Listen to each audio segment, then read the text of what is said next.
that we've now changed the recommendations for mammograms to age 50 every 2 years. That means insurance companies and the government won't have to pay as much money. And I think you're going to see more and more and more of this. Representative Engel, let's attack those two issues first. Number one, the mammograms, and there's a task force. We'll be discussing this more in the program because it caught a lot of people's attention. If that is true, that they're now suggesting that it should be 50 and not 40 for the baseline mammogram tests. Some people look at that and they say, well, there you are. That's an example of the government making all kinds of mistakes, and isn't that there's more to come if we have this universal health care bill. I'm sure you disagree, but let's hear it. Well, I disagree, of course. I think one thing has nothing to do with another. I do agree with my colleague about the mammogram tests. I still stay with the American Cancer Society, which encourages women to take these tests at age 40. I don't agree with age 50 every other year. But we're talking about health care, and we're talking about fundamental health care, and I think that there has been so many lies and mistruths spread about the health care bill that of course the American people are questioning it. Of course they're scared and they're frightened because they've been fed a daily dose of falsehoods. The insurance companies don't want to see this happen. They're fighting for their lives, and they're throwing all kinds of things out there that are scaring people. So I'm surprised that the support for the bill is as high as it is. Well, Congressman Paul, the one thing that Americans seem hard-pressed to be convinced of is that this will not add a dime to the deficit. That is, you can create a government bureaucracy that will ensure about 20 million new people without costing taxpayers anything. Most Americans say those numbers don't add up.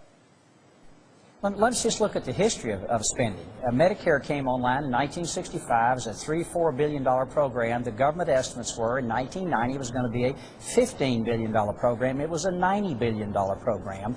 TennCare that we did in Tennessee started out, the cost tripled in 10 years. Medicaid is up 37 times from its inception. Every single government program, with the exception of Medicare Part D, has had incredible cost to it. And I think we can talk about this later, but I think you have to change the incentives in health care, and certainly I don't think this bill does it. Another thing that I hear at home all the time, Dave and Liz, is that people are concerned about the mandates, that people have to do something. It's the first time that I know of that the federal government has required an individual to buy something and then put with that a criminal penalty if you don't. And I think that's a real issue we need to work through. There are many things I want to say that are in this bill that I do like, but there are some other things that I obviously don't. Let's give Representative Engel the last word here. Well, if people like the system the way it is, and they want to keep it, they can keep their doctors. The problem is the system can't stay the way it is. The current system is financially not sustainable. People's premiums are doubling and tripling every few years. People are being denied coverage because of pre-existing conditions. The insurance companies like it the way it is, keep the premiums high, collude amongst yourselves, and the system is just wonderful. Well, the system won't be wonderful because the 47 million Americans that have no insurance now will become 60 and 70 and 80 and 90, and many people that have insurance will lose their insurance if they lose their jobs or change their jobs. So we're trying to find a situation where we want to give health care to all, we want to save money. The Congressional Budget Office is not in the hip pocket of Democrats. It's a very well-respected office, nonpartisan, and they say that this bill will save money, certainly over the first 10 years, and even the 10 years after that. And while it's true that Medicare and Medicaid is costing more than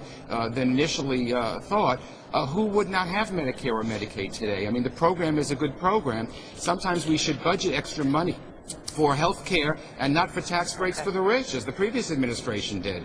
So the money is there. We're going to save money, and we're going to give health care to all. Congressman Phil Rowe, Elliot Engel, thank you both, gentlemen. Appreciate you coming on. We do appreciate it. As representatives.